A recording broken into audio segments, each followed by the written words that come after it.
melakukan kembali pembangunan rumah layak huni untuk masyarakat, salah satu masyarakat di Gampung Matang Pinang atas nama Miswari.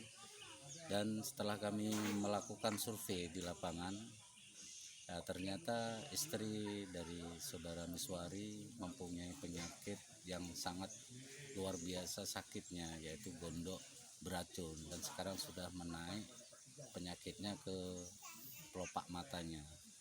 Jadi atas dasar informasi tersebut, maka kami melakukan kunjungan di kediaman rumah beliau. Rupanya rumah beliau sangat layak kita bantu.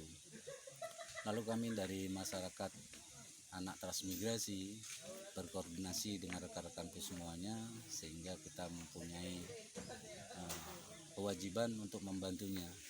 Dan maka di hari Senin tanggal 8 ya, kami melakukan kunjungan, membawa persiapan-persiapan yang sudah kami lakukan, dan pada hari ini kita melakukan pembangunan sampai dengan besok insya Allah kelar.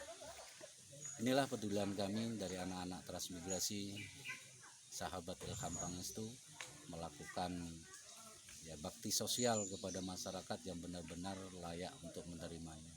Dan untuk para sedulurku semuanya di transmigrasi dimanapun kalian berada, ya mari kita sama-sama membantu masyarakat yang layak untuk menerimanya melalui kami, dipercayakan kepada kami selaku pengurus paguyuban anak transmigrasi Aceh Utara Sahabat Ilham Pangestu. Dan bisa kita ketahui pula, perlu diketahui, keadaan perekonomian dari saudara Miswari sangat memprihatinkan. Mereka untuk menghidupi anak ataupun untuk kehidupan dalam sehari-harinya, dia hanya mata pencarian buruh nyemprot, pokoknya buruh lah mereka. Terkadang ya tidak ada pendapatan sama sekali, sehingga ya seperti ini keadaan dengan menanggung istri yang sedang sakit. Jadi mereka tidak sempat untuk membuat rumah yang benar-benar layak untuk ditempati.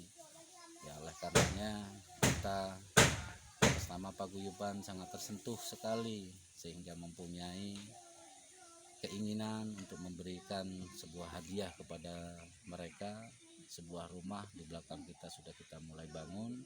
Mudah-mudahan rumah ini bisa dijadikan tempat ibadah bagi keluarganya untuk berteduh, sehingga dalam membesarkan anak-anaknya juga bisa ya semaksimal mungkin, sehingga nanti anaknya akan menjadi anak yang sangat berguna bagi nusa dan bangsa dan agamanya. Terima kasih. Rumah sebelumnya bisa diceritakan? Ya, keadaan rumah sebelumnya itu sangat memprihatinkan.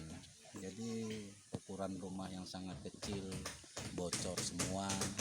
Di situ dinding pun sebagian tidak ada, hanya dinding yang ada itu cuma di kamar saja.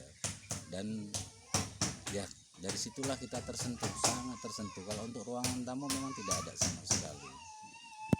Dindingnya udah lapuk semua? Sudah lapuk semua, bahkan sudah dibalut dengan plastik.